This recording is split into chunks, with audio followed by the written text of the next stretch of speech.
we've got to have a secure border to have a country. Number two, let's have an immigration policy that works.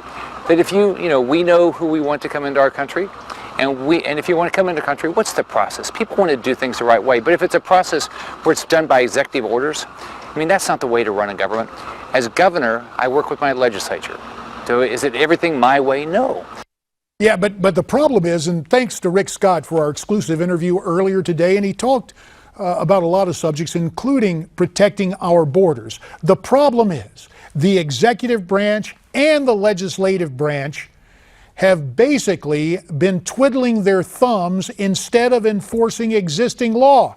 And I spoke about this during my days in public life in office, and now a new report from Judicial Watch reveals that as far back as 2004, the State Department had documentation of border terrorists smuggling cells, bringing al-Qaida across our border. One of them, a top al-Qaida operative wanted by the FBI. I long suspected it.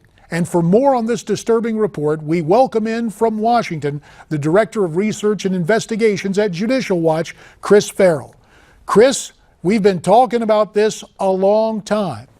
Why is this the first time we're really hearing the specifics 12 years after the fact? Well, the great news is this document that you've referenced from the State Department confirms our 4-year investigative effort to document the terrorist threat and the corruption, frankly, particularly in the area of El Paso, Juarez, Mexico, and El Paso, Texas, and the very grave threat there. And that al-Qaeda's director of North American operations, a guy named Shukur Juma, not only flew into the country in a small private plane and landed outside of El Paso, but that the State Department knew he was operating in the area up to 12 years ago. This is outrageous. It is a dereliction of duty, and it's something that Tom Tancredo and I and others were shouting metaphorically from the top of the Capitol dome to a Republican administration. Now here we are 12 years later. What do you conjecture about the abilities of al-Qaeda operatives, ISIS people to cross into our country across the southern border undetected? They cross the border at will, absolutely at will, unopposed, unchecked. When we reported this and the fact that there were 2 operational cells of al-Qaeda operating on the border last year, FBI Director Comey went down to El Paso, held a press conference, and called it, quote, nonsense, close quote. Well, here's documentation from the State Department, old documentation, frankly, and the situation's only gotten worse since then. So Mr. Comey needs to eat some crow, and I'll be happy to serve that up to him. Well, and let's make it clear.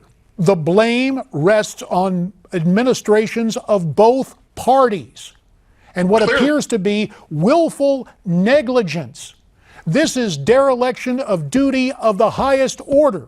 It is inexcusable, and it exposes us to something considerably worse than a 9/11. I hope I'm wrong, but the evidence seems to be there, and you guys have gotten your hands on it. And they've lied and denied over and over again, as you've referenced, across multiple administrations. There's a pattern and course of conduct of the administration saying, oh, don't worry, everything's fine, we've got you covered, and they're lying. Look, there are 80-some-odd people under indictment for ISIS affiliation right now today in the United States. There are 70-some-odd people on the no-fly watch list who work inside Homeland Security. The inmates are in charge of the asylum, and this madness concerning our borders and the jeopardy that we find on national security is mind-boggling. Chris Farrell, we thank you for your time tonight from Washington, D.C. You heard Chris's comments. You probably have some comments for me. I'd love to get them from you. Newsmaxtv.com/comments, the place to send them. Up next, terrorist strike in Jakarta. We'll talk about it right after this.